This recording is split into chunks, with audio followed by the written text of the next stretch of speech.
तो कल भी एक लड़की का ही फ़ोन लिया हुआ था। जैसे फ़ोन क्लास में ऐसा कौन सा तुम्हारा बिजनेस चलता है?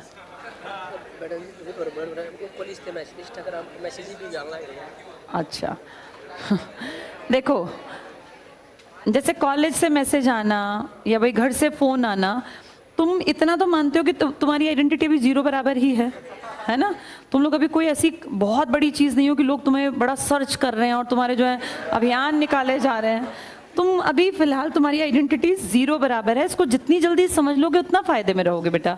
ये तुम्हारा वेस्टेज ऑफ टाइम है। और अगर तुम्हें लगता है कि सभी ऐसा करते हैं, ठीक है, तुम्हारी पीढ़ी थोड़ा सा अलग है। तुम लोग ज़रूर, तुम्हें व्हाट्सएप चलाने, इंस्टा चलाने हैं, वो तुम्हारी ज़रूरत है खाने की तरह, लेकिन उसका एक टाइम सेट कर लो उसका। क्लास के बीच में तुम फ़ोन देख रहे हो, तुम्हें नहीं लगता तुम्हारा ध्यान डाइवर्ट होता है और ये कम पकड़े जाते हैं और तुम ज़्यादा पकड़ी जा रही हो? ये बहुत गलत बात है बेटा। फिर पकड़ते नहीं है, ये भी चलाते रहते हैं इसके टाइम पे। अच्छा, बहुत अच्छी बात है। फिर बेटा तुम ही लगोगे, जिनके फ़ोन नहीं आते वही लगेगा, जिनके ज़्यादा फ़ोन आएंगे फिर गड़बड़ में होगी बेटा बात। और लड़कियों, तुम इस बात को समझ लो, तुम्हारे पास लिमिटेड टाइम है। इनके तो फिर भी 2-4 साल 6 साल बढ़ जाएंगे, इनकी तब तक शादी नहीं होगी जब तक ये नहीं लगेंगे। पर तुम लोगों को तो अब ये तुम्हें पता नहीं ना, शादी के बाद ज़िंदगी जो है ना वो जहन्नुम बन जाएगी अगर तुम इंडिपेंडेंट नहीं हो। ये बातें सिर्फ कहने भर की नहीं है बेटा, ये बातें तुम्हें समझनी पड़ेंगी।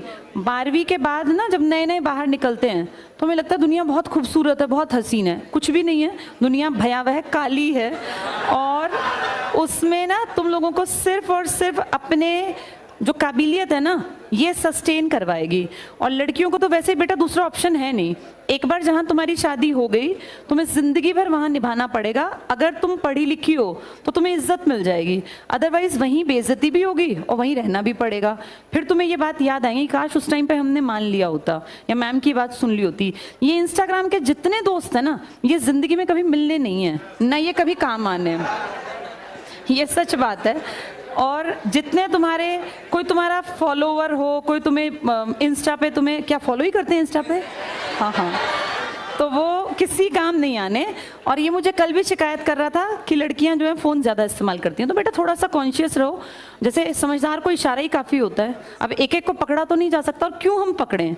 अगर किसी ने ठान लिया कि मुझे ज़िंदगी बर्बाद करनी है तो पेरेंट्स और टीचर्स बस ये कर सकते हैं कि एज के बाद। अब तुम लोगों की वो एज थोड़ी ना कि तुम पे हर टाइम वॉच रखा जाए, पेरेंट्स भी नहीं रख सकते। अब इस एज में आते आते सबसे बड़ी चीज़ होती है आत्म, कि मुझे नहीं बिगड़ना, मुझे गलत रास्ता नहीं पकड़ना। तुम इस टाइम पे अगर बिगड़ना चाहोगी तो तुम्हारे पेरेंट्स तक नहीं रोक पाएंगे। हम तो हैं ही क्या, हम तो यहाँ 1-1 घंटे की क्लास लेते हैं, चले जाते हैं। मुझे नहीं पता तुम में से कौन क्या कर रहा है, पर मेरा फिर भी ये सजेशन है कि बेटा ज़िंदगी बहुत छोटी है और ये जो टाइम है ना करियर बनाने का, ये बहुत ही ज़्यादा छोटा है, बहुत ही कम। जो लड़कियां अब 20 से 25-27 के बीच में हैं, इनके पेरेंट्स अगर वो 27 की हो गए तो पेरेंट्स बहुत कम टाइम देंगे। जनरली पेरेंट्स 23-24 के बाद शादी ब्याह की बातचीत करते हैं, क्योंकि उन्हें लगता है लड़कियां लाइबिलिटी हैं, भाई हमारे सिर पे एक जिम्मेदारी है भी, इसमें कोई दो राय नहीं है। जो लड़कियां पढ़ेंगी लिखेंगी नहीं, कुछ काम नहीं करेंगी तो क्या करेंगे? उनको घर में मूर्त की तरह थोड़ी ना सजा के बैठाएंगे, करेंगे उनकी शादी। मैं इस मामले में बिल्कुल ये नहीं मानती कि लड़कियों को 30 साल तक बैठाए रखो। क्यों बैठाए रखें? पढ़ें लिखें, काबिल बने, बहुत अच्छी बात है, इंडिपेंडेंट बने, उसके बाद वो कोई डिसीजन अपना खुद से लें। उन्हें शादी करनी है नहीं करनी, किससे करनी, उनको आज़ादी। लेकिन ये तरीका कि भैया 20 साल की उम्र है, 19 साल की, अभी स्कूल से निकले, व्हाट्सएप चलाए जा रहे हैं, इंस्टा पे मैसेज आ रहे हैं, तो बेटा इसका फिर लॉन्ग रन में तुम क्या सोचती हो, क्या निकलेगा? ये फाइनली एक एज के बाद तुम्हारे पेरेंट्स शादी कर देंगे, और उस शादी के बाद चाहे कुछ भी करती हो तुम अभी घर पे, तुम्हें झाड़ू भी मारनी पड़ेगी, पोछा भी लगाना पड़ेगा, बर्तन भी धोने पड़ेंगे, कपड़े भी धोने पड़ेंगे, तह भी करने पड़ेंगे, प्रेस भी करेंगे। पूरा दिन तुम्हारा जाले उतारने में और पोछे मारने में चला जाएगा। तो उससे तुम्हें बचना है।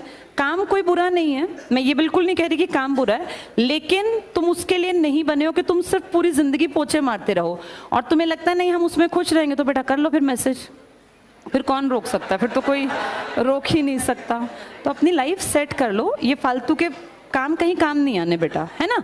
और अब मुझे समझ नहीं आता लड़कियां जो इनको टोकना पड़ रहा है, नहीं तो हमारे टाइम पे मुझे याद है लड़कियों को तो कोई कहता ही नहीं था, लड़कियों की तरफ देखना ही नहीं पड़ता था, लड़कों को तो टोकना पड़ता था। पर आजकल लड़के थोड़े शरीफ हो गए एक्चुअली, इनको ना इनको नहीं शरीफ नहीं इसको बोलना चाहिए, इनको बुद्धि आ गई कि भैया ये सब चीज़ें सेकेंडरी हैं।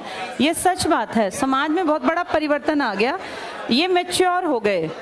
एज बढ़ने के साथ इनका विजडम बढ़ गया, लेकिन तुम लोग नहीं बढ़ पा रही हो। तुम में से कुछ, कई तो लड़कियां बहुत अच्छी हैं, बहुत बढ़िया काम कर रही हैं, लेकिन कई लड़कियां ऐसी हैं जिसका रोज ये फोन पकड़ने पड़ते हैं। तो ये गलत है बेटा।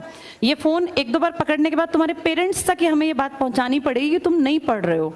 सबके लिए नहीं है। जो लड़कियां अच्छी हैं, पढ़ रही हैं, बहुत अच्छी बात है, ऑल द बेस्ट, पढ़ते रहना। लेकिन जो पकड़ी जा रही हैं रोज रोज, उनको अलर्ट होना है बेटा, ठीक है। और ये दिन बहुत जल्दी भागेंगे। ये अपने पेरेंट्स के घर जो ऐशो आराम है ना, तुम्हारे बीच में जो मैरिड हैं इनसे पूछ लो, ये ऐशो आराम ज़्यादा दिन चलना नहीं है। पेरेंट्स कुछ भी कर लेंगे, लेकिन ससुराल में जैसा माहौल होगा तुम्हें वैसा ही ढलना पड़ेगा। पेरेंट्स की चलनी नहीं है। जिनके घर में पेरेंट्स की चलेगी उनके घर बसने नहीं है। तो ये मान के चलो कि फिर ससुराल के अकॉर्डिंग ढलने के लिए अपने आप को सबल बना लो। चलो, अब ये ऐसा फोन दोबारा ना आए किसी का। और लगा रखा है स्टारबक्स का। चलो।